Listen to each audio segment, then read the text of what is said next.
Good evening, everyone. Welcome to ANC3F's monthly meeting. It's June 20th, 2023. We're starting properly at 7 p.m. and we expect it to end around 9:40, 9:50. So I will call this meeting to order. And we'll now do our roll call. Commissioner Ryan Kudemis Brunoli. Present. Commissioner Terry Hewitt. Present. Commissioner Mitch Bayer. Present.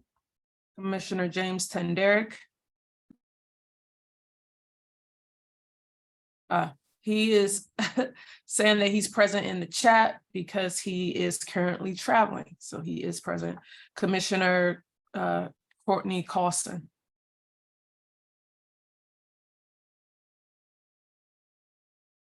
I think you're on mute.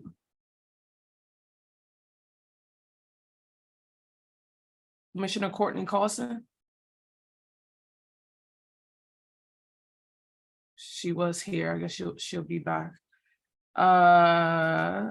Moving on to the next item on the agenda is approval of tonight's agenda.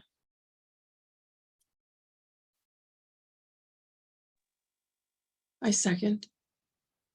Are there any changes to the agenda? I know Courtney had some, but she's not here. Okay, so Courtney needed to remove permit. She wanted to remove the permit for Rosemary Cafe. Yeah. Are there any questions to that? Any in favor of that? I have no question. Is all in favor of removing Rosemary Cafe from the agenda? Aye. Aye. Okay, can I get a motion to now approve the agenda as amended? So moved. Is there a second? Second. And the motion passes. Moving on to the next item on the agenda is approval of ANC3F meeting minutes for May 16th. Can I get a motion to vote on that? Move to vote. Is there a second? Second. All in favor say aye. Aye. Aye. Aye. And the motion passes. The next item on the agenda is approval of expenses for LPS campaigns. Hosting ANC3F domain from January 2023 to July 2023. Is there a motion for approval of expense? So moved. Is there a second? Second. And the motion passes. The next item on the agenda is approval of expense for new website, design and transfer and organize previous data and content. Is there a motion to approve? If I may interject, I would like to move to a roll call vote for this motion. Is there approval of the roll call vote for this motion?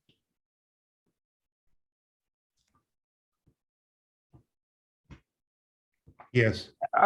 Is there any disapproval? Is there any disapproval of this roll call motion? I disapprove of it. Any other disapprovals? Any abstain? And could I ask before we move, before you motion on that, if we move forward with a roll call vote, is it, what is it a So, majority? Or, yes, it's just, yeah, majority. then I motion to move forward. And the motion passes, so I will now do a roll call vote for approval of expense for the website, and I'm just gonna name all the commissioners that are present. Commissioner, Before you do that, Courtney indicated that she was waiting to try to get in and couldn't get it into the meeting. She text. I don't see her at all. Do you see her? Everyone has, No, I don't see her, but Yeah. she indicated in a text message. yeah, she was here earlier. I don't see her, so If possible, could I move to postpone this until our commissioner updates or until after that? no, because we've already approved the agenda for tonight. I mean, not tabling until the next meeting. I mean, moving to regular agenda, then coming back to this depending on Courtney coming back. No, because we've already approved just the order of everything. We've already approved it. So we just we gotta get through this.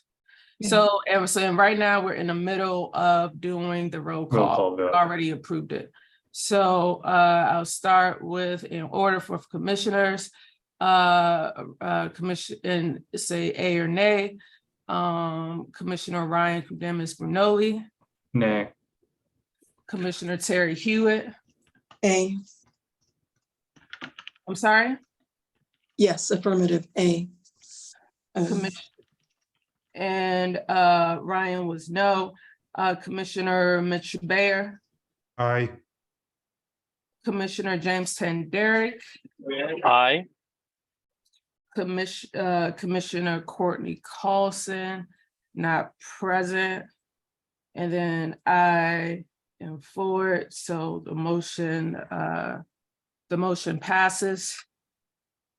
Well, the vote, yes, and so the motion passes. Moving on to the next item of the agenda is commissioner updates and announcements. And I will stop sharing my screen. And I will start in order of commissioners. Commissioner Ryan Kudemis Brunoli. Hey y'all, no real updates here, but I just wanted to also update everyone in general in the community that I submitted my letter of resignation to the Board of Elections and Office of ANCs. So there will be an announcement, I believe, within 90 days of their acceptance of that resignation or the effective date, but I will be vacating the position as of July 19th. So that's the day after Courtney just entered. That is the day after our July meeting, our July ANC meeting. Thank you, Commissioner Kudemis Brunoli. Sad to see you leave. Thank you so much for your service. Commissioner Terry Hewitt.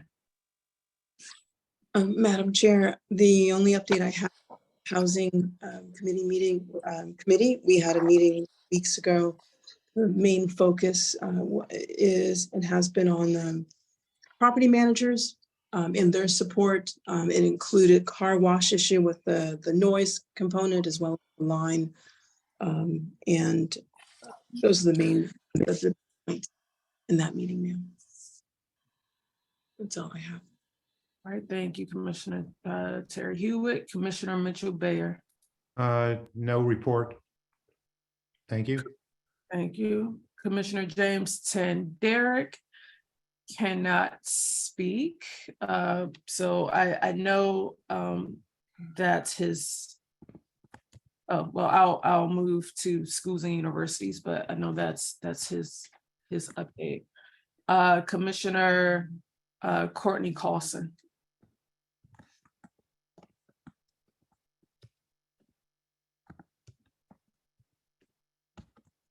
Any updates, Commissioner Carlson?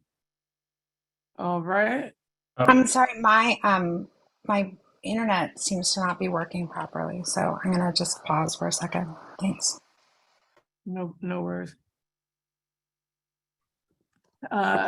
With that said, moving on to the next item on the agenda is now our committee reports.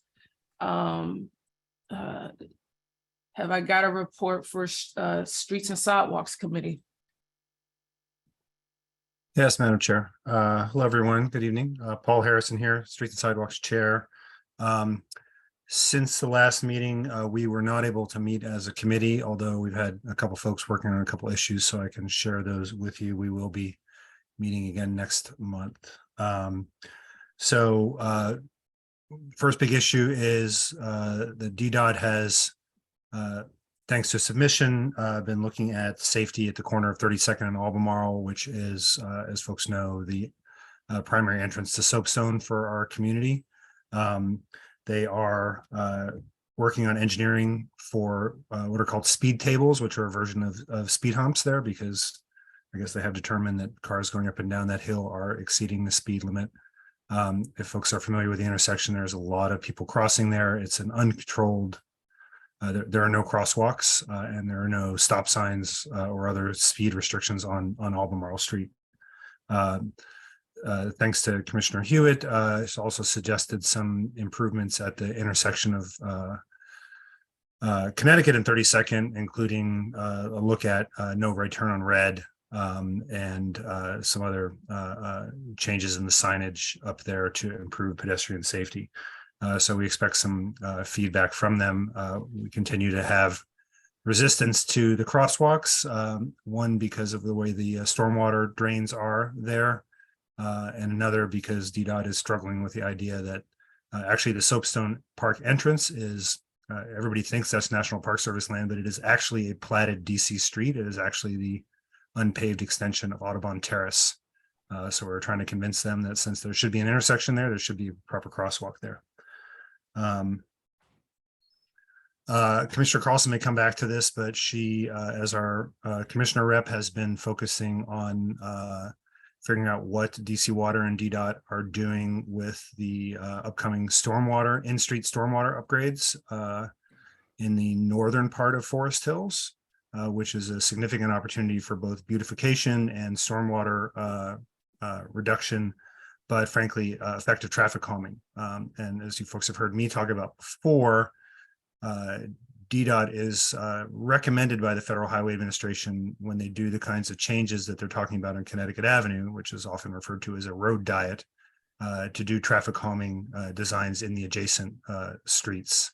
So if DC Water is going to be spending millions of dollars to change the layouts of those streets to have stormwater retention, that's a huge opportunity for us in the city to calm traffic on those streets. So we're trying to follow up on that.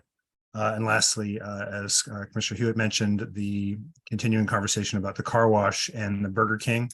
When Councilmember Fruman's staff and the council member were out for his day in the ward at Bread First, we walked the site with the Director of Constituent Services and also representative from DDOT and the mayor's office, and are looking to work with the property owners and the business people there to make sure that any improvements at the Burger King site, reoccupation of that, improves the pedestrian safety and vehicular safety situation there, does not make it worse than it is now, which is, as we all know, there are three curb cuts, three lanes of curb cuts going through there. So just a lot of traffic back and forth. It's really not working well. So we will continue to work on that and we'll report back to you next time. Anybody interested in joining the committee or participating in our next meeting, which will again be focused up on Fessenden and 30th, where we have an uncontrolled intersection. I'll drop my email in the chat and please reach out to me and I will reach out to you. Thank you. Thank you, Paul, for that update. The next committee is Parks and Watershed Committee. Any updates from there? Nothing this evening. Thank you, Commissioner Bayer. Then the next committee is the Schools and Universities Committee. Because Commissioner James Derrick is currently on travel and can't speak, I know his update is to let everyone know that UDC currently has a new president, and the Schools and Universities Committee is working to reach out to the new president and meet with the new president. Their next meeting is June 26th, and you can reach out to Commissioner James Derrick at 3F05@anc.dc.gov. Again, to reach out to Commissioner James Derrick with the Schools and Universities Committee, you can email him at 3F05@anc.dc.gov. The next update is from Housing and Neighborhoods Committee. Oh, then I was a little early with my update. Thank you, ma'am. Okay, no problem. And Paul Harrison with the Streets and Sidewalks Committee just put in the chat his email, and for the video, this recording, his email is paul@3lobos.com. Moving on to the next item on the agenda is the community forum. And we set time for members of the community to give an update. If you see our agenda, I've just added our regulars to the list, which I'll go down this list. And then anyone else from the community can give an update, just a brief update as well. So I'm going to start with those I've identified, our regulars who give updates. So I'll start with UDC. Thank you, Commissioner David. Good afternoon, everyone. Just a few things. As Commissioner David just mentioned, the university has chosen our 10th president. We're very happy and excited to have Dr. Maurice Eddington joining our team. Dr. Eddington will be starting in August 1 of 2023. President Mason's, as everyone knows, President Mason, his resignation was supposed to begin at the end of June, but he has been signed on for one more month. So we will have President Mason with us until July 31st. And President Eddington will take over on August 1st. I did want to note that I was at the last Schools and Universities meeting. And I did advise that with presidents, well, we didn't know who the president was going to be, but just in general, there will have been a lot of requests for people to meet the new president. Again, he doesn't start until August. And we would respectfully ask for everyone who wants to meet with him to wait until that time, because there's a ton of people. And we really do have to get through a long list of them, starting with the mayor, of course, and then city council, and then 2 other DCs, and then we will get to our ANC commissioner. So we would just ask a little bit of patience with the commissioners. We do have 3 commissions that we report and work with. That's ANC3F, ANC8C, and ANC5A. And all of the ANCs are very eager to meet with the new president. One additional thing, this Saturday, June 24th, we will have the unveiling of the E.B. Henderson statue at the E.B. Henderson Athletic Center located on our main campus, 4200 Connecticut Avenue. This is an event that is open to the public, and we are inviting everyone who would like to attend to show up for the unveiling. I believe they will have light, I believe it's pastry type things at that event. There are some earlier events that are for donors that commissioners have been invited to, and I will reach out to you all via email tomorrow just to get an update on that. And we do have specific seating for commissioners who would like to attend that event. So that is all I have for now. Again, we're very excited to have President Eddington joining our team or leading our team beginning in August. And I will make sure that before the end of the year, because he's going to have a lot of meetings, but before the end of the year, he is able to speak with the community at an upcoming ANC3F meeting. Thank you, Juanita. I'd hope he start with ANC3F because, you know, we are, UDC is smack dab in ANC3F. So, you know, I'd hope he'd start with our public meeting. But thank you so much. Thank you. I will put in that note, but I will not speak on behalf of Yes. the president. Well, that you know, I'm just putting that out there. My hope. I see Commissioner Sarah Hewitt. Thank you, Madam Chair. Hi, Juanita. I'm just curious on the what's the construction that's going on there? Is it, I presume, something for the soccer or for the, I'm just curious. Yes, so that is our new soccer/lacrosse field that they're currently working on. That has been something that's been on the agenda for the past few years. We had to put it on hold because of when we had merch and eaten on our campus. But now that we no longer have the schools and we have moved on with everything that's happening with the archives, we have been able to start the work on the field. Thank you so much. You're welcome. And we will get an update next month on archives and what's happening with the archives. I will I'm letting you know. I'll let you know. Okay. No, because okay. they've been in touch with us and we've scheduled them for July. So I'm just letting the community know. Okay, thank you. Right. A lot of people are confused. They think it's UDC, but really it's no longer us. It's the archives, and we sit on the committee with the archives, but everything is in the hands of the archives. Yes. Commissioner Courtney Carlson. Hi, Juanita. Do you have an update on Mom's Organic Market? Is there anything we can do to be helpful there? I believe they had reached out concerning a resolution of support for the signage. That is what they have been waiting for months. Is the Commission of Fine Art has not approved the size of the signage that they want for in front of the building. That is literally what the holdup is. Okay, well, we had talked about that at our last executive meeting, and so can we get together with you to figure out how we might word that to be helpful? The best thing to do is for me to get you in touch with the people who are in charge of Mom's Organic. Right now, it's literally out of the university's hands. There's not much we can do, but with the community, if you want to be of assistance, I can get you in contact with the staff from Mom's. Okay, and we can go from there. Maybe Matt and Christian. I see your sweet little faces.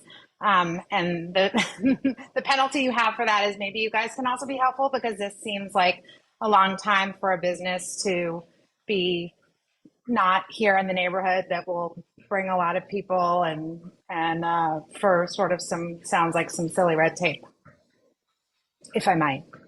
Yeah, absolutely. I will be sure to flag this for the council member. He's very interested in revitalizing commercial corridors across Ward 3, including Connecticut Avenue. So he'll be for sure interested in this.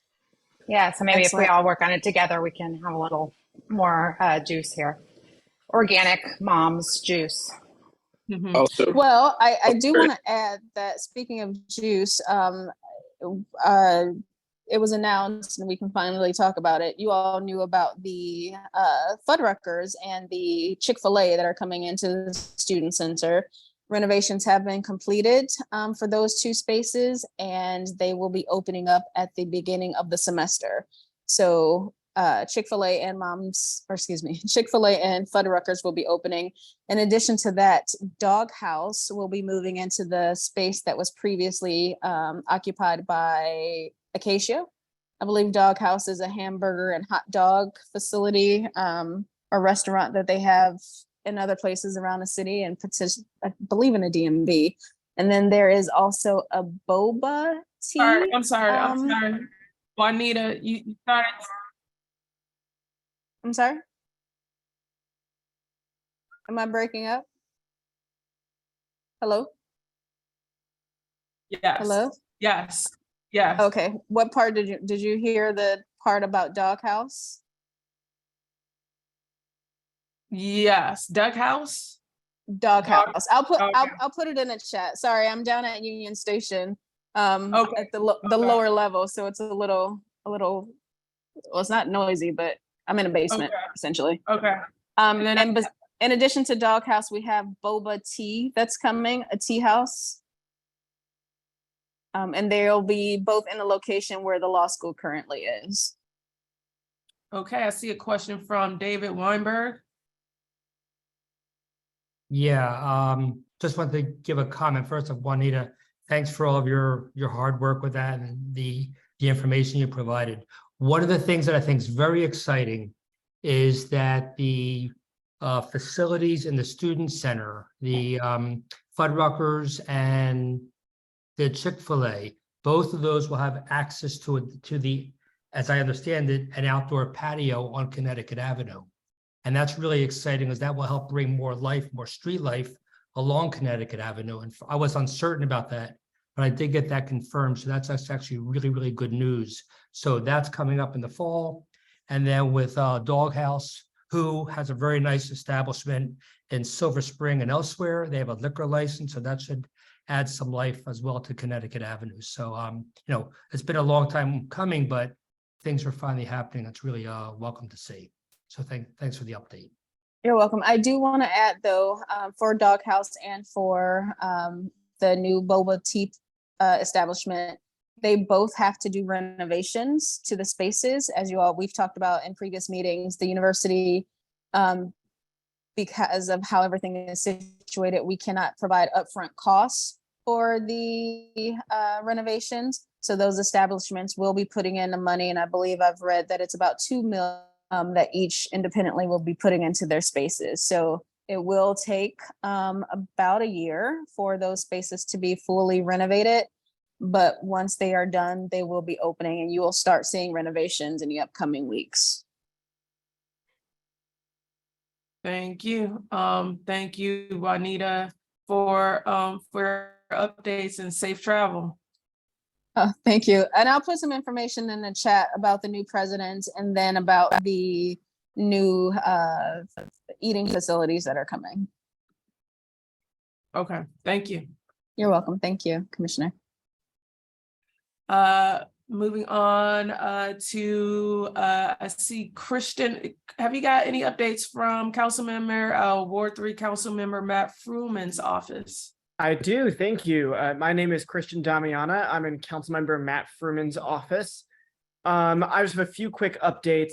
The first is that tomorrow, the council member will host his workday in the ward from 8 a.m. to 5 p.m. at Point Shawd in Glover Park.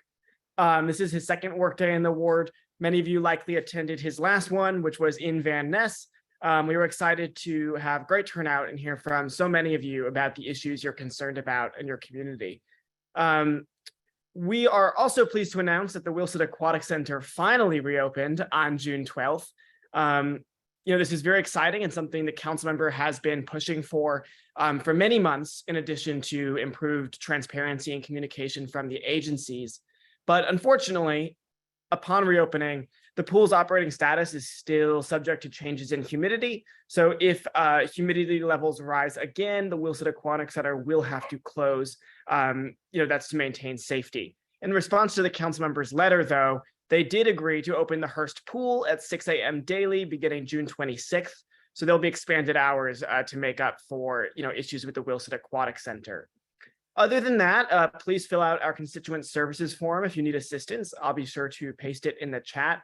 And also sign up for our newsletter if you'd like more frequent updates. I'm happy to answer any questions if there are some, and have a good night. Thank you, Christian. Are there any questions for Christian, who's representing our council member Matt Fruman's office? Seeing none, thank you so much, Christian. I want to, and Christian put in the chat, there's a constituent services form that he put in the chat, and is Matt Fruman, Ward3.com.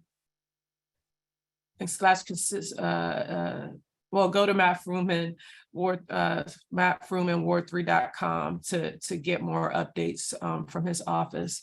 I don't see anyone from Van Ness Main Street, but I'm just going to call on Van Ness Main Street. Okay, see none. Commissioner David, Yes. I do know they're starting their first movie night tomorrow, depending upon whether or not it rains or not. So I believe that starts at 7, if I'm not incorrect. Okay, thank you. So You're welcome. Movie night at 7 tomorrow, which is Wednesday, the 21st. Matt Barkley, who's one of our mokers, has an update. Hello, everyone. Can you hear me? Yes. Cool.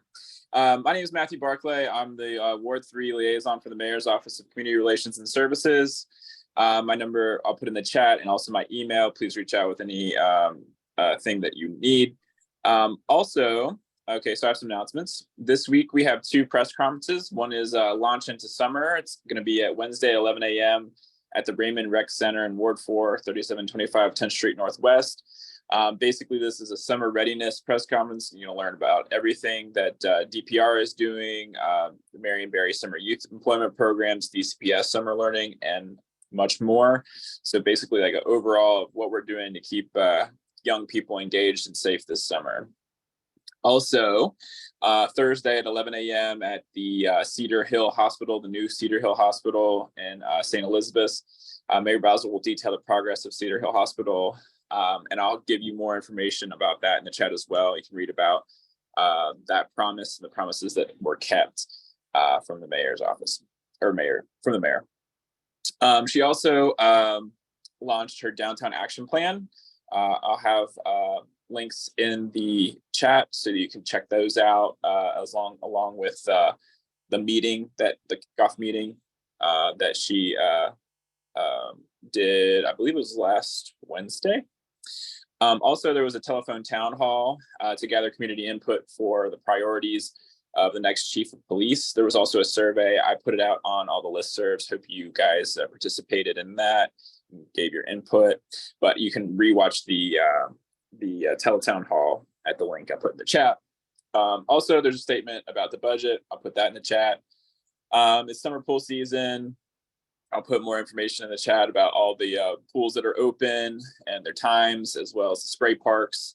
And there's also some hip hop classes, the DPR program, hip hop classes that you can find at dprprograms.com, and all the programs will also be there. There are new mental health standards for DC public and charter schools. I'll put that in the chat so you guys can read about those. We have a new DOEE director, Richard Jackson. We also have a new MOCRS director, Richard Livingston. Very happy about that. There's a DCHR summer hiring event on July 11th at the Martin Luther King Jr. Memorial Library. Pre-register link is coming soon, so I'll put that on the listservs whenever I get it. And also there's a school year internship program that you need to apply by July 1st. Any youth between the age of 14 and 21 are invited to apply for the 4th annual school internship programs. And so that's all I have for tonight. Ben, thank you guys. Appreciate it. Thank you. Thank you, Matt. Are there any questions? For Matt, seeing none. Thank you, Matt, for your thank you for the update. The next item for updates is GoPuff, and I see Danielle is here. Hi, Danielle, welcome. Hi, thanks, Commissioner. Good evening, everyone. Danielle D'Alessandro. I'm the Government Affairs team with GoPuff and cover the Washington, D.C. region. I'm also a resident of D.C. and live in ANC2G. I introduced myself about a year ago, but wanted to take a few minutes to say hello again and address some recent complaints that have been passed along with delivery partners parking along BZ Terrace and in the alley behind Connecticut Avenue, and just to provide an update on how we are addressing those concerns. Our manager has spoken to a number of our delivery partners, and we've recently sent out communication via email and in the app with a map that indicates where parking is permissible. Just provide additional context that includes along south side of Connecticut Avenue or west side, across the street from our location, which is at 4221 Connecticut Avenue, as well as along Van Ness Street, west of Connecticut Avenue. We also do have assigned parking spots in the parking lot above the store, where we encourage drivers to wait until their orders are ready for pickup, at which point they can temporarily pull up in front of our store and grab those orders. We do remain committed to addressing issues from residents and appreciate the attention to this. I've also spoken with James Tanderick, the ANC commissioner who represents GoPuff in the district, and I'm committed to staying in contact going forward. I also wanted to briefly mention that we currently have an artist contest underway to display artwork in the window panels at our store. Anyone that is interested in submitting can do so. I'd love to drop the link in the chat, along with some additional information in a second link. Van Ness Main Street and Forest Hills have also posted on Twitter if you're willing and interested in spreading the word. I'm happy to answer any questions, and I'm open to any neighbor feedback. And again, just thank you for the brief time this evening. Thank you, Danielle. Let me start with the commissioners. Are there any questions from the commissioners? Are there any questions from the community regarding GoPuff? Seeing none. Thank you, Danielle, for joining us and for giving us that update. Thank you. Are there any other community? Yeah, so that was the end of our community updates. Are there any more community updates? I see Kathy Sykes. Kathy, is there any upcoming events?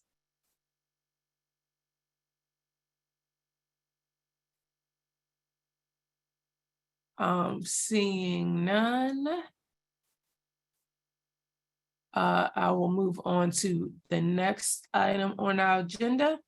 And that is information items. And I see Lieutenant Olivier for with NPD to give an update. Yeah, just an update, a quick information on where we stand with the crimes in PSA 201. I do it on a 30-day span. So between last month, this time to now, we've had 28 property crimes. Last month we had 24, so we actually +4. However, theft from autos is still the driving factor in PSA 201. Last month we had 14. In the 30 days we had 23, so that's a +9, and 6 of those were from the cleaning service, maid service, pocketbooks and stuff being stolen out of the vehicles. None of them from any construction site or contractors or anything of the sorts. Burglaries, we had 2 burglaries. One of them was DV related, interfamily related burglary. We didn't have any theft from auto. We didn't have any stolen autos and no violent crimes. So we are actually a +3 in all our crime stats for the past 30 days. And again, if anyone wants to see this, they could go to DC Crime Cards. Any questions? Are there any questions for Lieutenant Olivier?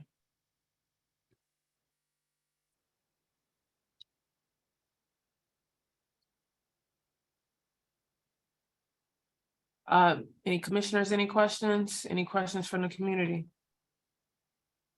I will go to Commissioner Terry Hewitt, and then I see Lee Mayer in the from the community. Commissioner Terry Hewitt. Thank you, Madam Chair. Good evening, Lieutenant Oliveri. Thank you. Thank you. All I really have to say is thank you so much for your service. I see the police and your fellow colleagues out doing either focus patrol and or of course other things. There's a lot going on, but thank you. You're welcome. Mr. Lee Mayer. Yes, I wanted to thank you as well, but I also had a somewhat unrelated question. I wonder if you've been consulted or if the police department has been consulted about the bike lane project that has been proposed for Connecticut Avenue. Right. I do not know if downtown has been consulted. I guess they would, but nobody has said anything to me about it. I've learned about it through the meetings, of course. Okay. Okay. Well, thank you. Any other questions from commissioners? Any questions from the community? Thank you, Lieutenant Olivier. Thank you for that update. Thank you. Moving on to the next item on the agenda is DC Water update with Emmanuel Briggs. Okay, it looks like Jarrell is here, so. Hi, Jarrell. I'm sorry. Hey, good evening. Good evening. How are you? Jarrell is Emmanuel going to join us? I believe so. He may have a prior engagement. I'm not sure. But I can take lead. Did you want to provide a brief introduction, Commissioner Bear? No. I just wanted to know who was there. Is Peter on the line too? Yes, Peter. I'm here, Commissioner. Yeah. Peter's Okay. on the line, as well as our contractor and other team members. Okay, thank you. All right. Thank you. So I'll be really brief. This is our June update for ANC3F on the Soapstone Valley project. Here's our agenda. Just a quick look at the updated map showing some of the work that's been done. Right now at Site 1, I know we've been busy there over the past few months. We are now at 95% completion for the stream work there. Site 2 and 3 is still 100% complete. Site 4 will likely be our next location to continue stream work progress there. This is the project background information. We are all aware of the project background and also the benefits for this project. So I'll dive into the status update. As you all know, our permitted construction hours remain from 7 a.m. to 7 p.m. Monday through Saturday. And here's a look at our current status. Last week, we conducted a preliminary walkthrough inspection for the completed stream work at sites 1, 2, and 3. Also during that week, the contractor was performing cleanups, just removing debris and other items from around those sites. So that cleanup was taking place last week. It should be wrapped up now. And then they began mobilizing equipment for the stream work at Site 4. This week, contractor, they'll begin disassembling the bypass pump setup that's located on Audubon Terrace. And then they'll begin assembling bypass setup 2. And then also continue performing stream work at Sites 4. The following week, the week of June 26, we'll continue that installation of bypass setup 2. And I'll show you all a map of that setup later in the presentation. And then continue stream work at Site 4. The week of July 3rd, we plan on beginning CCTV activities for the next phase of CIPP shots. We'll be completing the remaining stream work at Site 4 and then begin to mobilize equipment to Site 5. As I said, Site 1 was 95% complete. There are a few items remaining to take place, and once we get a firm date on those activities, we will provide the community with an update. Some of those activities are an installation of a rail above the rock cascade. So if you see the photo on the right-hand side where that rock cascade goes up into the hill, there'll be a fence installed there just to prevent, any daredevils from, climbing up or down the rock.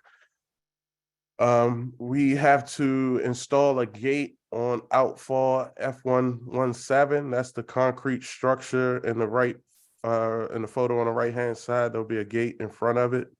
And then we'll be installing a 15-inch RCP pipe in Site 1 as well. These are just some photos from our site inspection with National Park Service. Again, you can see the rock cascade, some photos from the NPS team, a shot of the soil stabilization, and a better look at the finished outfall. Here's some photos from Site 2, just showing the imbricated rock wall, some of the stone crossing, also some of the manhole armoring. That's the stones put in place to protect those assets there. And here are some photos from Site 3.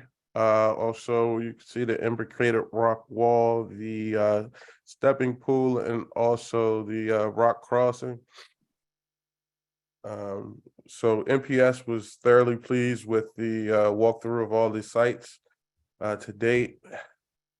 And here is a kind of a scheduled version of the activities that I mentioned earlier, just for easier reading. As I mentioned last week, was breaking down the bypass and doing the site cleaning. This week we'll be doing begin breaking down bypass 1, setting up bypass 2. Triangle, our stream subcontractor, they'll begin performing that restoration work at Site 4. The following week, setting up bypass 2, continuing stream restoration at Site 4. Then the week of July 3rd, we'll begin testing the bypass 2 once that's set up, and begin CCTV work for the shots 6 through 10.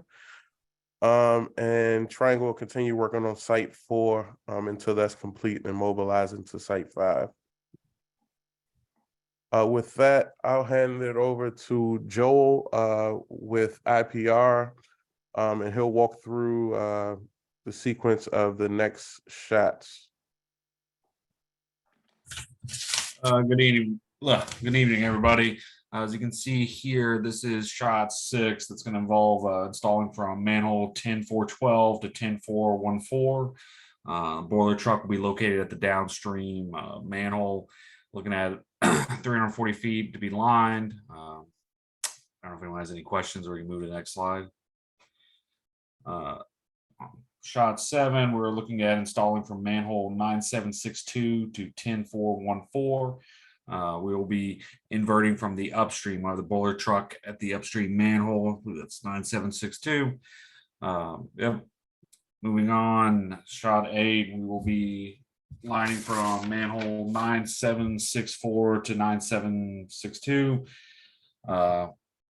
Boiler truck will be located at the upstream, and so on. Shot number 9, boiler truck will be located upstream near where the bypass pumps will be, line downstream. Shot 10, this will probably take place a couple weeks after we finish shots 6 through 9. This one's going to involve a little more, it's a little more difficult, but yeah, so. Okay, before you move on, I've got a few questions. Go back to 10, please. The shot number 10. Okay. The slide. Is it showing now? Yeah, Yeah, it's- sure. My question is, how are you going to get the boiler truck into that location there? there is an access path currently to that location. Yeah, I live in Park Van Ness. I'm not really familiar with that. Are you coming from the Connecticut Avenue side or the Park side? If you were coming from the, I'm sorry, I'm still not familiar with all the streets on the north side, that little, I think that's Audubon Terrace. There's an access path that comes down, swings down into Site 1. Oh, okay. So that you're going to come down and then you got to cross the stream, cross the creek, right? Potentially, yes. I'll be honest, I have a couple meetings. With some people were still like, the other shots are pretty straightforward. This one's a little more difficult, so we're still troubleshooting this. But like the boiler truck doesn't. There's ways where we don't have to sit directly on top of the manhole. So. Okay, go back to 9 now for a second. Okay, are you also going to come down that path that you guys? Yes, it swings down. I don't know if you can see the blue for the stream. That path swings down from the upside all the way, curves all the way around. Right now, I think it stops at roughly 9768. You can't really see it, but you can see the F117. It swings around closer to there. So that'll put us right on top of it. Okay, now when you put the boiler truck in these various locations, will that also be the location where the other trucks associated with the CID? They will be in close proximity. Okay, and they'll all be using the same auxiliary paths down. Mhm. Okay, all right, thank you. All right, thank you. All right, moving along. And as a part of that process to begin that work, we will need to remove bypass setup 1 and begin setting up the bypass. We planned on doing that this week. We expect that to take a few weeks and anticipate the next setup to be in place by the week of July 14th. So if you can see on the map above, those blue squares indicate the next location where the bypass pumps will be set up. And the orange line just indicates the path that the bypass piping will travel. Okay, I got a question on that too. Would you go back, please? Okay, are those pumps going to be running 24 hours a day? No. They only work, they only be operating when we're doing the CIPP work. Okay. So it's roughly from 7 to 7. Okay. Now, I had a quick question that I posed to Emmanuel. I might as well ask it now. When will we see at least an approximate schedule for these 5 shots, 6 through 10? And I'm not asking for a particular week. I'm asking for kind of a range, maybe even a month of when this is going to happen. When will you know that information? So we probably have a rough schedule, maybe in 2 to 3 weeks. 2 to 3 weeks, you'll have it, Peter? Yeah, that's about correct. About 2 weeks, I should have it. I got some meetings I got to do, but we should be able to nail it all down. Okay, thank you very much. Thank you. All right, and with that, just reminding you all, we're committed to providing regular updates and continue communication with council members Fruman's office, Ward 3 Mokers, as well as the ANCs. We'll continue providing updates through our email distribution list and continue responding to feedback that we receive from neighbors or concerned stakeholders. Here is a contact sheet. If you have any questions or concerns, feel free to reach out to soapstone.info@dcwater.com. And also, if you would like to be added to our list for project updates, just please email me to soapstone.info@dcwater.com. Thank you. And with that, we'll open up for Q&A.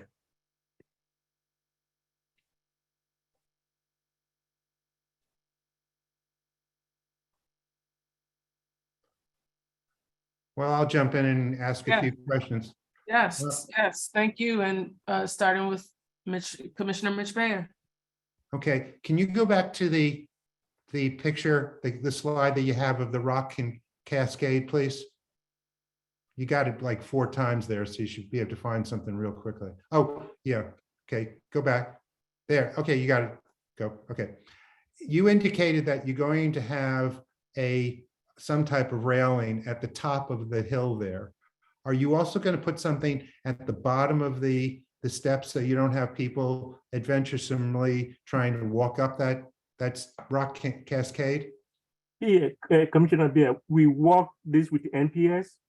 What they requested of us is to put a fence on top from that tree to the other end. They say we don't need anything beneath it. They just want a fence at the top. Okay. Although it's not part of the scope of work, this is what we pay for it. So we think it's a safety issue. So we agree with NPS. We will provide a fence.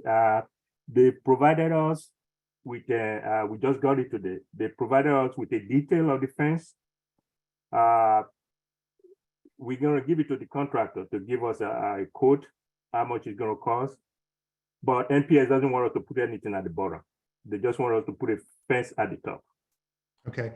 You also mentioned that at site 1, you're going to put in something called an RCP pipe. What is that? Oh, that's at the top. Just for right there where people are standing, as part of the scope of work, just to make sure, when the top is graded, right now it's roughly graded, so that the flow, so that water won't be coming down the cascade and kind of mess up what we just did. So that job is kind of different from is another contractor is doing that work. It's just for drainage purposes. So that one, IPR is just right now getting ready to get the contractor on board. So it's just for drainage purposes on top. If you remember, that's the area where that pipe goes. That's a 2 beech trees there that Josh didn't want us to cut. That was the reason for the delay. Josh didn't want us to cut those trees, and NPS agreed with him. So we kind of relocating that 15-inch RPC pipe so that we can avoid cutting those 2 trees. So and that's Commissioner. Okay. Sorry, Peter, this is Will. Commissioner Barrett, RCP stands for reinforced concrete pipe, if that was part of your question. Yeah, it was. Okay. Okay. All right. Well, thank you very much. And then just one more comment. That schedule that you put up on your, I don't know what slide it was, about your activities was really, really small font and really hard to see. So I don't think anyone could see it, but you need to tell people that you will be distributing these slides in the next 24 hours so people can see that information. Yeah, Commissioner Beer, it's the same. It just showed we just broke it down when we discussed with you. This is the same thing that we kind of break down here in that. Okay. The one that you say you can't see is actually this one right here breaking down. Okay, well, that's fine. That's fine. Okay, I have no further questions, Chair. Thank you. I see a question from Tracy Junke. Yes, hi. I have 2 questions. One is about the schedule. At the meeting a month ago, you had expected to begin the work on shots 6 through 10 this month, if not already. And I thought I understood that work on manholes was the reason for the delay, and I was wondering if you could explain the nature of that work and whether that had been included in the schedule or if this was a new wrinkle. And my second question is about the targeted end date, because in March last year, when you closed the park and started work, you were talking about October 2023. This is Peter again. Yeah, you were correct. Those manhole, we've completed them last week. It's not included in this schedule. The manhole rehab work has completed. So that those works are completed. Regarding the end date, we're looking at spring of next year, because at the end of this project, we're supposed to be planting, and those plants are seasonal. So that's why we're probably gonna be spring next year before we complete. Okay, thank you. But just to clarify that you were not expecting to do the manhole rehab work. That was a new thing, but that is complete. That is complete for that segment of bypass that we set up. There's still some more manhole work for the next bypass setup. But for this setup, it's complete. Okay, thank you.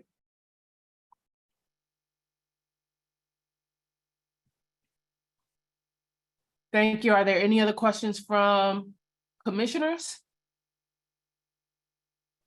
Any questions from the community?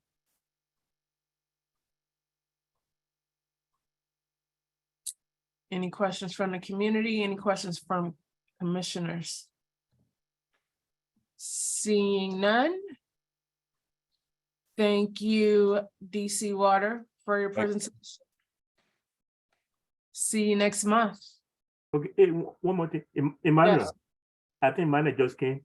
Can you tell them Okay. about it?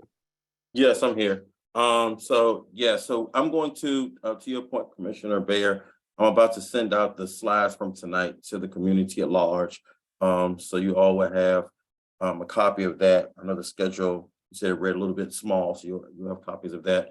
And then also, we are working with Commissioner Bayer to schedule another DC Water hosted virtual meeting where we will go into detail and discuss the data from the first 5 shots. We understand that there are understandably questions about the data that we've released and data that's been collected from the first 5 shots that we will be doing that meeting. And that's what we will be addressing questions. We'll be going through the data and hopefully, clarify anything that may be kind of lingering regarding those first 5 shots. So stay tuned for that calendar invite for that meeting. Thank you, Emmanuel, for that update, and we'll be on the lookout for that. Anything else from commissioners, from DC Water, from the community? Seeing none, thank you so much, DC Water. We appreciate you. The DC Water team. Moving on to the next item is DDOT, and I will pass it on to Commissioner Courtney Carlson for intros. Hi. We have here, we're here to talk about the Broad Branch Stormwater Retrofit Project, which is a green infrastructure project, which has a lot of sites in our neighborhood. Mervarid and from DDOT and Mike from who's a consultant to the project are here to present on it. Mervarid, thank you so much for coming and taking the time to walk us through this project. Thank you. Because we already had the formal presentation, which which include all part of the project. It's a very big project. It's in 2 watersheds, Broad Branch and Spring Valley, and it's a total of 120 facilities in both watersheds. So I was thinking for ANC3F, I provided a list of the number of the projects, their addresses, and just go over each facility, which I think that would be very helpful. I'm going to talk about, I can share my screen. Yes. That's okay. Oh, interesting. Ask me, where is my,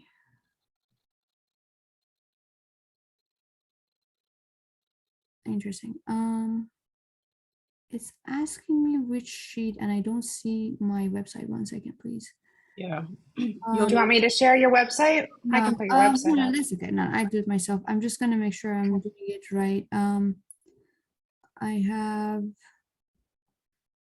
broad. Interesting. Show all windows, 1 second. Found it, perfect. Can you guys see this? We see, yes. Okay, good. So this is the website of the project. And when you go down, which I think we added some sources based on the ANC meetings that we had. If you go to the project resources and facility locations, we just add this today. We have all the facilities, the type of the facility based on their location, so it will be more friendlier for people. However, and then we received a lot of questions from other ANC meetings. We add this link says frequently asked questions based on the watersheds and answer some of the people's question. We add, and then if you go down, we have a YouTube video show how to use a map that we provided there. That being said, when you go to this bottom of the website and put your address here, it also shows the type of the facility that may be in front of your house. For example, can you guys see this? Yes. Yeah. Okay, so this PDF shows the number of facility in ANC3F. We categorize them based on the ANC. And then the watershed, the type of the facility. These are the notes for myself. We don't see that. And then Lard, I actually don't think we're seeing what you're showing on a PDF. oh, interesting. We're still seeing the We're website. seeing, we see the interactive map. Oh, you're still seeing an active map. Is it maybe I need to reshare because it's asked me. Okay, I apologize for that. Why don't I do, while you are looking for it, why don't I, maybe I can ask Mike or you a couple questions while you're looking for the page, just sort of generally about for people who haven't had a chance to look at the website, the sites that are going in are curb extensions that have a stormwater retention, bioretention, planting. There's tree planting and correct. And then also, right, permeable pavement and the removal of impervious surface. Right. So there you go. That's what. Yeah, you can see. So there are several different kinds of green infrastructure that you're adding in our neighborhood here. Yes. So now I think I have to do it one by one. Sorry. So now you can see the type of the facilities, right? You can see my PDF right now. Yes. Okay. So that shows exactly the type of the facility based on the ANC and their addresses on down. We have, as you mentioned, we have in total, I think 19 facilities that includes curb extension, bioretention. We have bioretention planter, we have green alleys and impervious surface removal. And now I'm gonna go share my website again. This is not what I hear. For people who are on the call, one impervious surface removal that a lot of people will be familiar with is in at Connecticut and Fessenden, at this across from the BP and to the in front of the Methodist, or wait, it's now called Forest Hills Senior Center. That slip lane is one of the sites that they're proposing to get rid of and make a permeable surface. Yeah, and so if you go to the website, for each type, we have a picture in real life. We have curb extension, bioretention, as you can see here. This is the bioretention or open area, we call it. This is the type of bioretention you see on the sidewalk. The green alleys or permeable pavement alleys basically look the same as a regular alley, but it has, it's called green alley because it absorbs water and has a system underneath. Impervious surface removal, it could be basically any types of pavement that is not necessary. We remove them with grass to have more grass, and also tree planting. And I don't see tree planting in ANC3F, I guess. I saw some on Fessenden. In Fessenden, good. when I look through your map, yeah. So we have greenery, impervious, and yes, maybe now by retention also. So we also I want you all to go to our website and check them on a regular basis. We are going to have NOIs being distributed hopefully next week. We are finalizing the package this week. So if we are impacting your parking, you will be notified, which I believe as part of the list I have here. Most of the curb extension by retention will include also parking removal. These plans has been finalized back in March 2023. We are moving forward to submit 65% by June, end of, I say summer 2023. However, if you guys have any feedback right now, that's the time that I am here to listen, because that's the time that we are still flexible to make the changes as needed. As we get closer to 100%, our chances for revisions are less and less. In terms of the timeline, there's also is in our website, project timeline is here. We are hoping when the project is grant-based projects. Our projects are usually grant-based funded. That means we get most of our funds are from Environmental Protection Agency, EPA, and to DOE and DOE to us. Whenever we do the design, we most likely do the construction right after. There's no big lag like other DDOT projects. So I am hoping to have the design completed by end of this year, and hopefully construction starts 6-7 months after. So 2024, we will have the construction. I am here to answer any questions. If you guys want me to go to a couple of the locations in this website, I can go. Anything that you guys have, I am here to listen and answer any questions. Any questions from commissioners? I have a bunch of questions for if anybody else doesn't have. Yes. I'm sorry that we weren't able to have you a little bit sooner in the process, but our neighborhood, I think, feels like we weren't adequately noticed on the walkthrough that you guys did have within the neighborhood to look at the sites, because I think there are a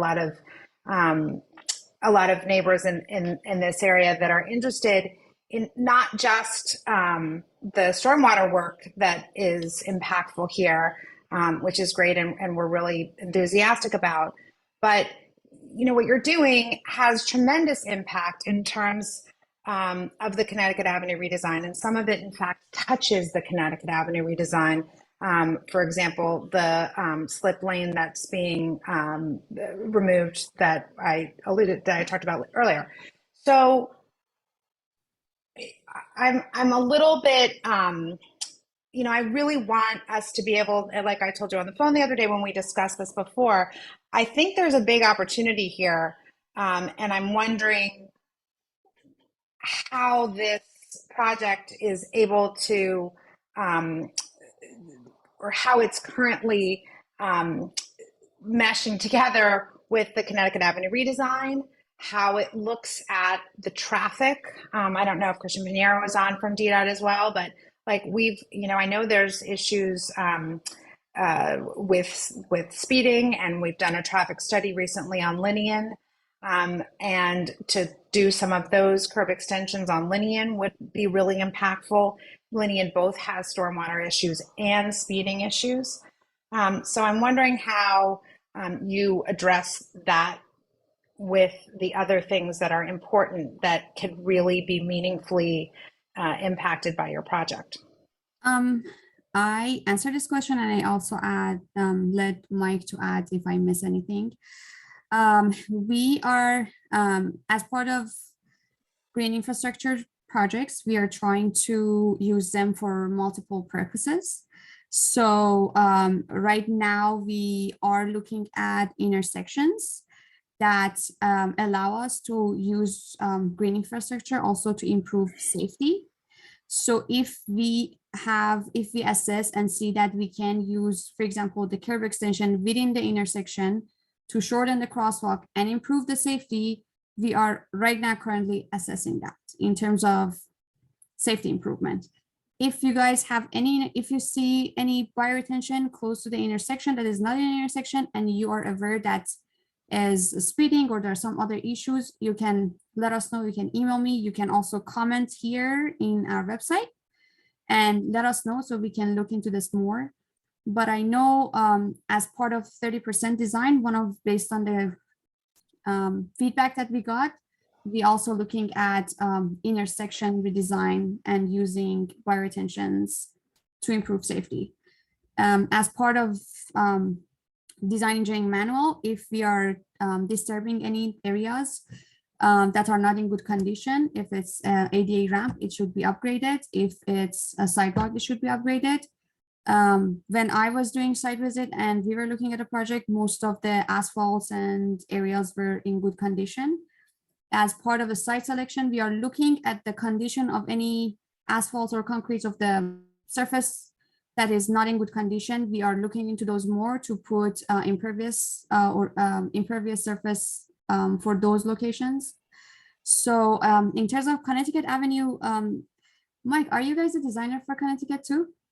We are not for this part. We're for the part that's further south. DDOT works closely with other teams. I believe Wayne was the PM for this project, if I'm correct. And I know that they're not going to construction this year. So I think they're actually talking about the Connecticut Avenue reversible lane study, which is with Ed's team in planning right now. Oh, okay, it's in planning. Sorry, there's another Connecticut Avenue in design that is just recently completed, but not in construction. We are coordinating with our design teams. As part of this project, I am not able to add sidewalk. I am not able to add bike lane, but it's in coordination with other teams to make sure that they are not in conflicts with each other. So I have a list because having looked at your map, and I do think there's a lot of places. And I mean, I understand that you have a scope of what you have a scope for, but certainly as you look at curb extensions, I don't think, I think it would be really helpful to talk to some of the neighbors or some of the people who've been working on these issues, because I didn't see, for example, on any of the streets where we really see significant speeding, Davenport, Brandywine, cut-throughs from the park, Linnean, any significant work that would be, I really think would address both of these really important things. If I think Paul probably would. Could I real quick go to Paul Harrison, who's had his hand up for a while, and then I'll get back to you, Commissioner Hewitt. Sorry about that. That's okay. No, thank you. Just very quickly, I want to second what Commissioner Carlson just said. I think there are some big opportunities here and would be ashamed to miss them. I do think the slip lane, as we've had conversations about for kids being able to cross safely and the seniors heading over to Merch, that's an important intersection to get right in terms of safety improvements. I had a quick question just separately. What were your metrics and how much stormwater retention you were trying to do here? Did you guys have more scope to do more, or were you really limited by the budget in terms of how much you could do? So since this project is funded by Department of Energy and Environment, DOE, we have goals every year for retention. For this project, I believe we are required to have 27,000 cubic feet. Mike, am I correct? That's correct. Yeah, 27,000 cubic feet of treatment. 27,000 cubic feet treatment for all of this projects. That means ANC 3 and 4, all Broad Branch and all Spring Valley. And then I think as part of DDOT, I myself added 6,000 only for tree planting and impervious surface removal, because we don't see these facilities as much and we want to be more greener. greener more. So I added myself, but the DOE has for this project is 27,000 cubic feet retention for all of it. Based on the scope, we initially proposed we just target every part of this 2 watersheds. I remember we had over 300 facilities at the beginning, but then based on the site selections, we have criteria. I added also recently to the website because I got a lot of questions about that. We have criteria, and then we narrowed them down to 120 in total, and 20 of them are in ANC3F. I can talk about a little bit about the criteria that we have, but also you can find it in the website. But if you want me to explain more, I am able to explain more. Okay, perhaps we can all look at that later, but again, this is the question. Do you have flexibility to, I understand you have a minimum. Do you have flexibility to add if that's an option? Or are you limited by budget constraints? I'm limited. I mean, Mike is smiling because we do have to do this survey for some locations. We don't have budget to do the survey. If it's something simple, I need to talk to Mike separately about that. But if it's something like surface removal, tree planting, I can do it without a survey, I can talk to Mike and see how we can do it without having certain information. I don't know how flexible I am as of right now because we were talking about recently with Mike, but I can take a look and see how we can make it happen if it's possible. Yeah, I think the base answer on that would be we're pretty close to hitting the goals right now. Without going too far over, we are budget constrained along the way, but we do have a little bit of flexibility for if there's areas that are, as Mavard said, the simpler improvements are easier to add in. Commissioner Terry Hewitt had a question. Thank you, Madam Chair. If I could I have your email address, please? Absolutely. Should I drop it in a chat? That's fine. That would be great. And also this is my first time seeing your site, and I'm curious, if not now, maybe we can speak about this later. If 32nd and Albemarle is on your list or anywhere in that area on Albemarle, we do have safety issues as well as speeding. Would be curious to know what you do have. I don't think that's in there, Terry. I took a peek. When I sent it to the commissioners, yeah. Thanks. I didn't see 32nd because I was looking because of the speed table issue. Yeah, thank you. That's why. Thank you. Thanks, Courtney. Thank you. Are there any other questions from the community? Any other questions from Commissioner? And yes. I'd just like to really implore you to try and give us a little more notice for walkthroughs. I know that there are several of us on this call who would really wish to be there and felt like we only got a 2-day notice for the walkthrough. This is something a lot of us have spent a lot of time working on in terms of streets and sidewalks and Mitch and the park stuff. So we're really engaged in this issue, and we love what you're doing, and we want to help. Yeah, honestly, I heard that from other ANCs. I think we put this notice on the flyers, which may be not noticeable.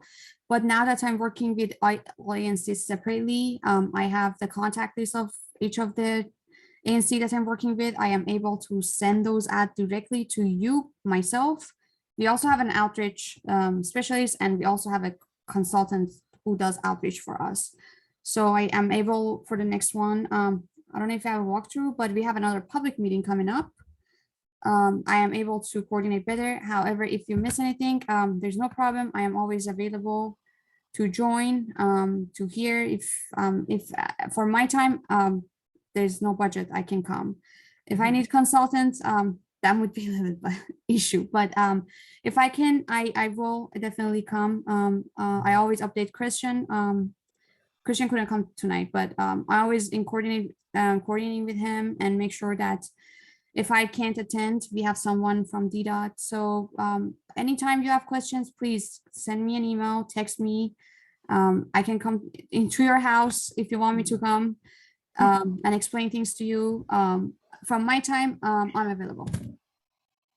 Thanks so much. And I know through the Pheasant and Street Neighbors, we have some sites that that we'd like to talk to you about as well, along with some of our Linnean Street neighbors.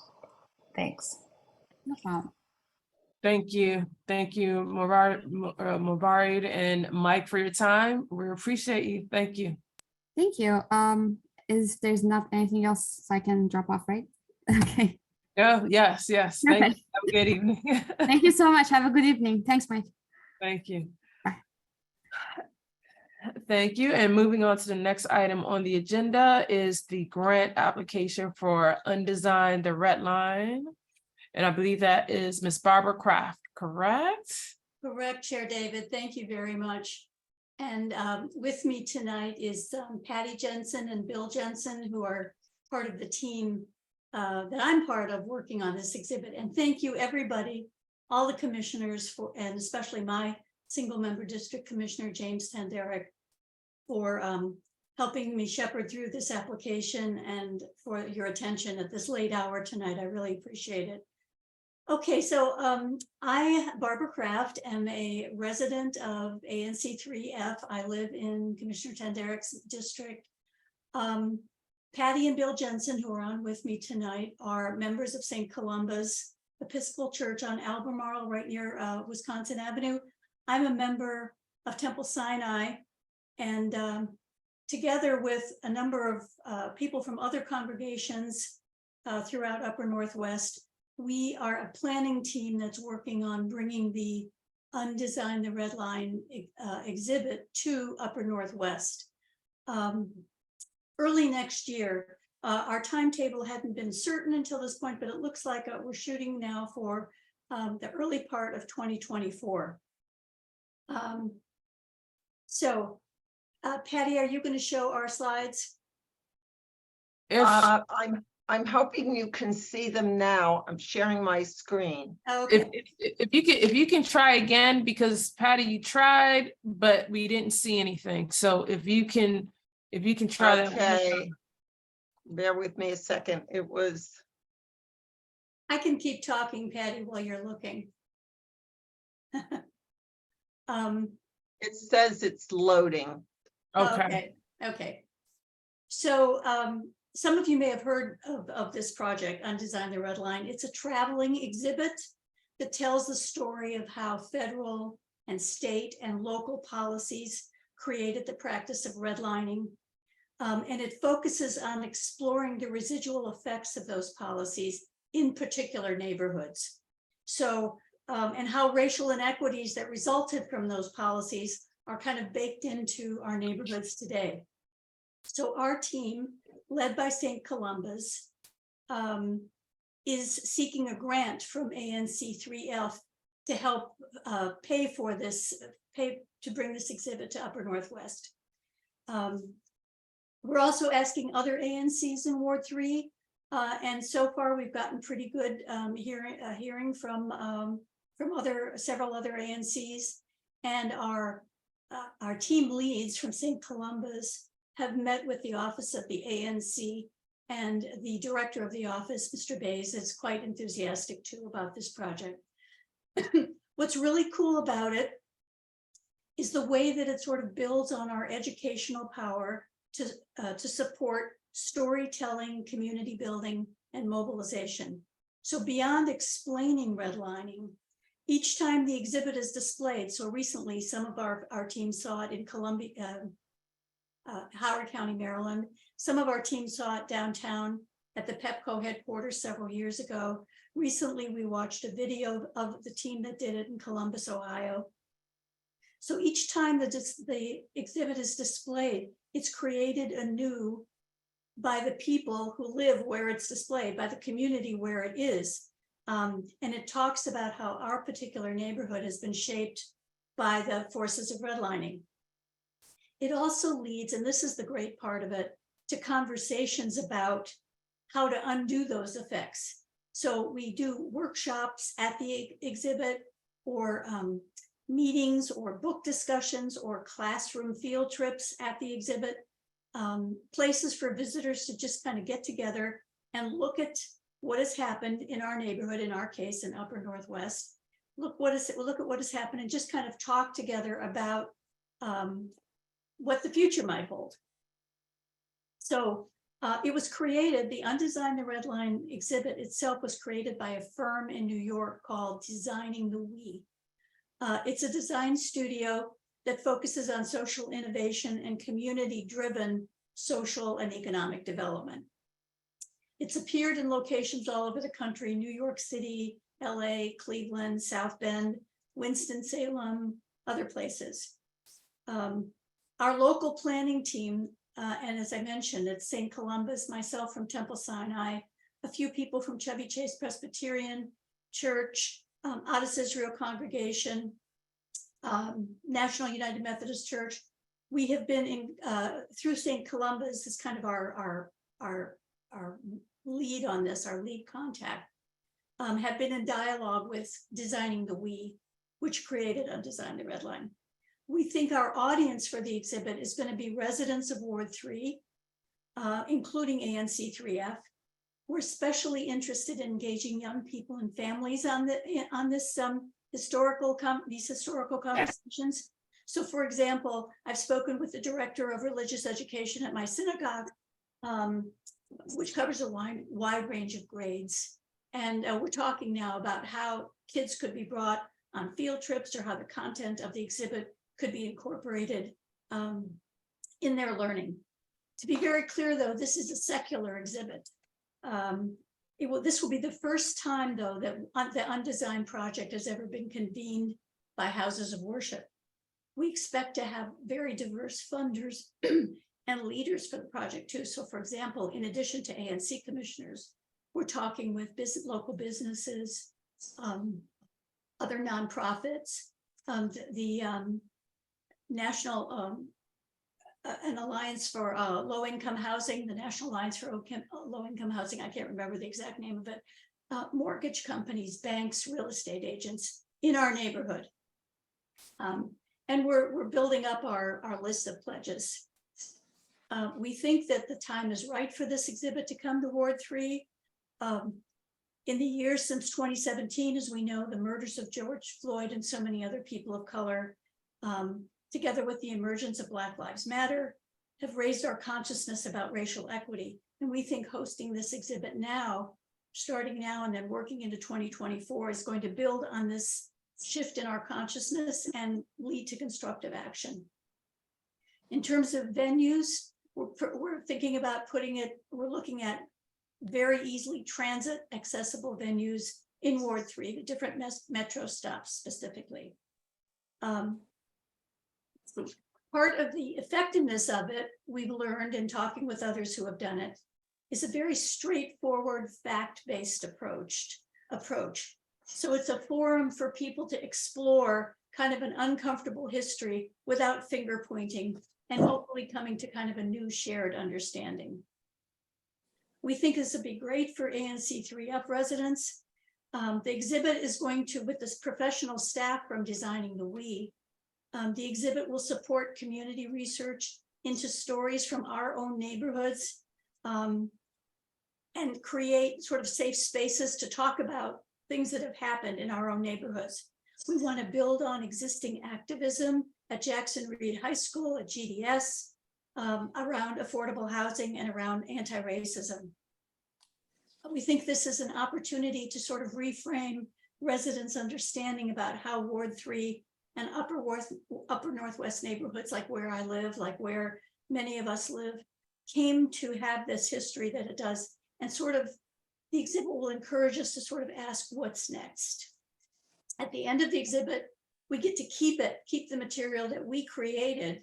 So conceivably, we could use it again for educational activities. The base project cost of the Undesigned project, the Undesigned exhibit, is about $42,500. We've talked with other communities that have put it on, and the cost could go as high as maybe about $60,000, depending on how many months we keep it up, whether we put it in 2 locations of Upper Northwest or 1. So we're, as I said, we're seeking funding from sources that reflect a very diverse range of interests in Upper Northwest. Local businesses, businesses with ties to the housing industry, lenders, housing advocacy groups, other houses of worship, and ANCs. We are asking for a pledge of $5,000 from ANC3F. That is the range of pledges that we are talking about with other ANCs in Ward 3 and with some of our other nonprofit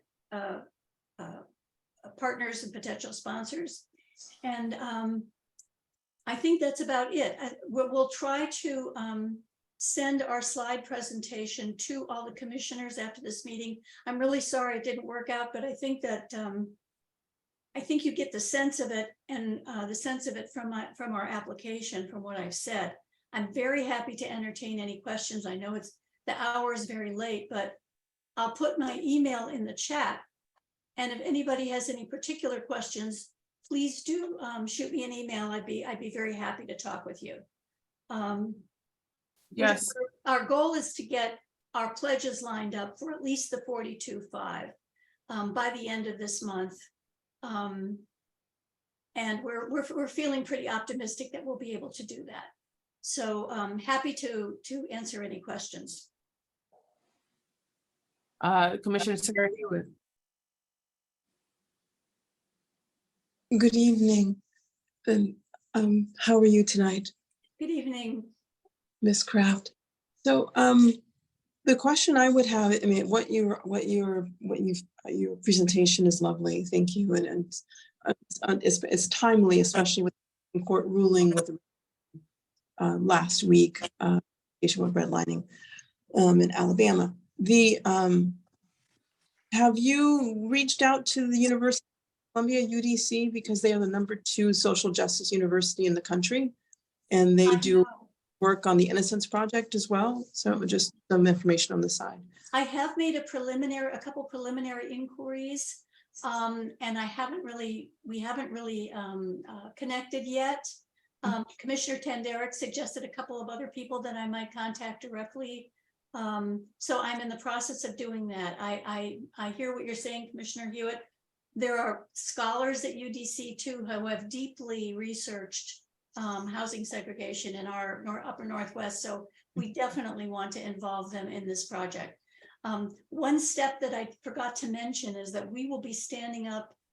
Our planning team is one thing. We're sort of doing the logistical stuff. We will be standing up a community advisory committee, a community advisory group who will really be the face of this exhibit next year. Yes, I would really love to get someone from UDC and possibly some other Howard or, some other institutions here that are Howard Law School, UDC Law School. Barbara, this is Patty. I do apologize to the commissioners. My computer totally crashed and I got kicked out of the meeting and everything. But we would love to have UDC as a partner in this. And we've also approached, I don't know if you're aware of it, Barbara, we did last week approach American University as well. Mm-hmm. Yes. It's important to keep in mind that they actually have a clinic for yes. Unlike the other schools. So you're talking about UDC, Commissioner Hewitt? Yes, ma'am. I agree. I mean, I maybe as a result of this conversation, I'll approach the law school directly. That might be the most efficient thing. I would recommend that you do just that. A very quick contact. If you need help with making a contact, I can help you with that as well. Wonderful. Wonderful. Thank you so much. And you saw Barbara's email in the chat, just in case. Thank you, Madam Chair. Thanks for the reminder. I remember it popping up. I'd forgotten. Thank you. So Patty, maybe you could put, is your computer working now? Maybe. I'm on Bill's, but I could, do you want me to put my email in the chat as well? Well, I was thinking of the Designing the We website that shows the Undesign the Red Line page. The link. Oh, okay, yeah. Maybe you could put that in the chat for us I'll put it in to the for chat us to while the look at. Commissioners are finishing their meeting. Yeah, I'll do that right now. Yeah. That'd be great. Thank you so much for listening at this late hour. Appreciate it. Yeah, no worries. Any of the questions from commissioners? Any questions? Oh, here, Commissioner Hewitt. Thank you. Ms. Kraft, I will reach out to you by email tonight and we can talk tomorrow. Great, thank you. Thank you. Sorry. Any questions from the community? Seeing none. Well, quick question to you, but is this a traveling project? Will it be in ANC3F proper? It will be somewhere in Ward 3. Okay. And we're looking at venues right now, including UDC and some Okay. other places around here. We're looking at other ANCs though in Ward 3. Okay, and it's not traveling, it'll be No, stationary. it'll be stationary, and it might be that if we raise enough funds, we would set it up in a second location too for a period of time. But we're Yeah. kind of in the middle of that right now. And what is the timeline for this project? We're being ambitious now, and we'd like to set it up in honor of Black History Month in February 2024. And have it up for at least 2 months and possibly more like 6. Okay. Okay. Any questions from commissioners? Comments? Any questions from the community? Seeing none, thank you for your time and see you next month. Can you make sure you put the link in? Because I do have a bunch of questions, but I don't want to ask them until I look at what you're doing because I don't really understand. I mean, I understand it's a wonderful, wonderful project, but I'm trying to picture how an exhibit is going to look. So thanks. Yeah. Thank you. And moving on to the next item on the agenda, I will pass it on to Commissioner Mitch Baer. And I see Mr. Landsman on the line too. So we're going into permit request or a permit application for 404 29th Street Northwest. Yeah, without further ado, I'll just pass it on to David to make his presentation. It's all yours, David. Thank you, guys. And share screen here. All right, everybody able to see the screen? Yes. Great. Again, I'm Dave Landsman with Cass Engineering. We're working on 4404 29th Street Northwest. It's on the north side of 29th Street between Albemarle and Audubon Terrace, sort of up the hill there, nestled in the hillside. Existing conditions, there's a retaining wall, goes along the property frontage, a driveway that leads to a single family home on the left side of the property or the downhill side. We are going to be constructing a new home there with the driveway in the same location. We'll be retaining the stone wall that's parallel to this curb and where the sidewalk would be if there were one. We'll be planting 2 new street trees, widening the driveway just slightly behind the walls. If you walk by there now, it necks down a little bit as it gets on the property, making it a little bit challenging to drive. So we're making it a little bit wider as it goes up towards the home, constructing a new set of steps that go up to a porch for the home, and then repairing the apron in its current location if necessary after construction. Here are a couple photos of the frontage. This is looking north up 29th Street. Existing driveway, like I said, will stay in the same location. Our work is behind the curb cut or the apron there in concrete. And here's an alternate view looking southbound down the driveway. That wall that you see there out of stone will remain following construction. It sort of stabilizes the hillside there. And then here's just an overview location to help you guys put it into context. Again, we're on 29th Street between Albemarle and Audubon. We are here to present our public space application. and happy to answer any questions. Thank you, David. Are there any questions from the from commissioners? Commissioner Bear. Yeah, David, I'm not sure whether I mentioned this to you when we spoke, but it would be helpful to provide any input that you've gotten from the neighbors with regard to this piece of the change that you're doing. I appreciate that you've got a much larger project behind it, but anything that you can share with us as to feedback from some of the other neighbors, that would be helpful. I have not received any feedback to date. We're working on outreach to the neighbors. My Okay. clients do not live there yet. They live in the neighborhood. So they'll be moving into the home, but they do not reside there currently. So they're working on getting in touch with the neighbors. Okay, thank you. Is there a time frame for the permit, for this public space permit? Yes, ma'am. We're going to the Public Space Committee in August. Okay. Okay. Any other questions from commissioners? Chair, if we've talked about it today, would it be scheduled for a vote next month? Yes, it will be July. We'd vote on it. So in between now and July, is acquiring more information about the project just to make sure that that we have all the information we need before we vote. But yeah, we'd vote in July. That would include neighbor feedback. Correct. But we try to get that before the July meeting. But that's what I'm saying. But he said he doesn't have it, so that's why I'm asking. Yeah. We will continue to work on it and provide whatever we can get from the neighbors. Sure. Yeah. Any questions from the community? Can I ask one? I just want to ask one question. So aside from the larger project, which is a whole, right, another kettle of fish, this doesn't look like it changes much of anything. Why does this require a public space permit? What is the driving force here? Is it because the driveway crosses the, like from the property into the street?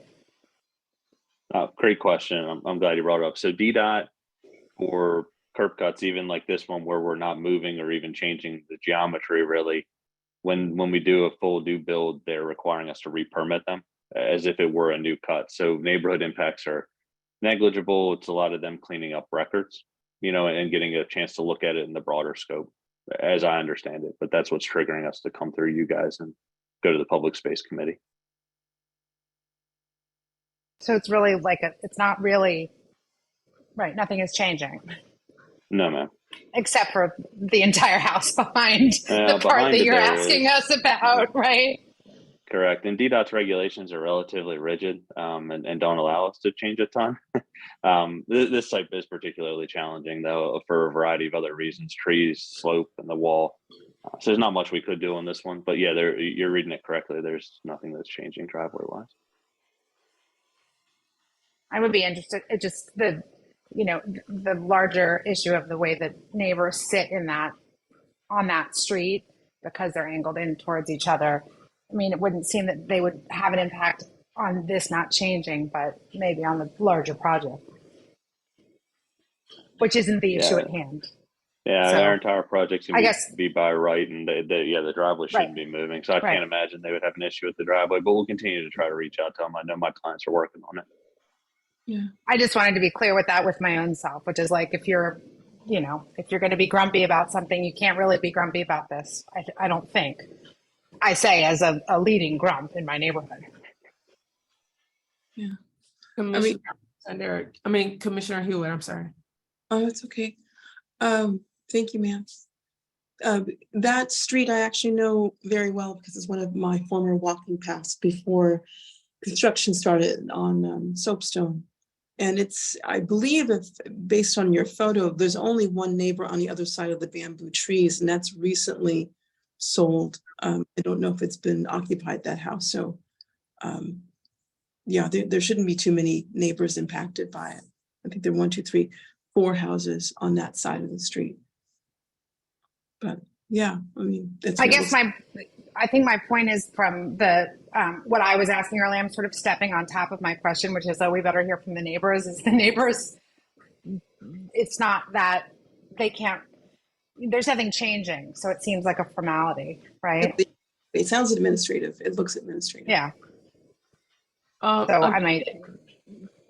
Yeah. What's the time frame on this project? So we have public space committee in August. Ideally, we would start construction in the fall. But obviously there's a lot of external district permitting hurdles to get over before then. So, you know, for the driveway application, I'm hoping to get that approval after the public space committee in August. How that's going to fit into the overall architectural and building permit, I'm not sure yet. I think in an ideal world, it would be starting construction in the fall. And then it should take how long before completion? I don't know. A contractor hasn't been selected yet, so I wouldn't want to guess. Okay. Okay. Just wanted to get an idea. Okay. Between now and then, the next meeting, there'll be more questions for you. So we'll be still gathering more information before we actually make a decision during our July meeting. So if anyone has any questions, please. Are they able to reach out to you, David? But they could definitely Absolutely reach out to Commissioner Mitch Bayer for any questions. And Mitch, you're at 3F03@anc.dc.gov. Exactly. Yeah, either or both. I'm happy to be accessible as well. Anything else you'd like to add before you go, David? No, ma'am. Thank you. Thank you for your time, David. Thank you, guys. Thank you. And we are now at the end of our meeting. So thank you everyone for joining us.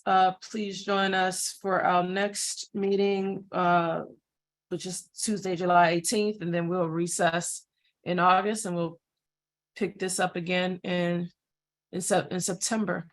Can I get a motion to end the meeting? I motion to end the meeting. Is there a second? Second. All in favor, say aye. Aye. And the motion passes. Thank you, commissioners, for all you do. Thank you very much, and have a wonderful evening, commissioners and the public. Thank you. Good night. Good night. Thank you.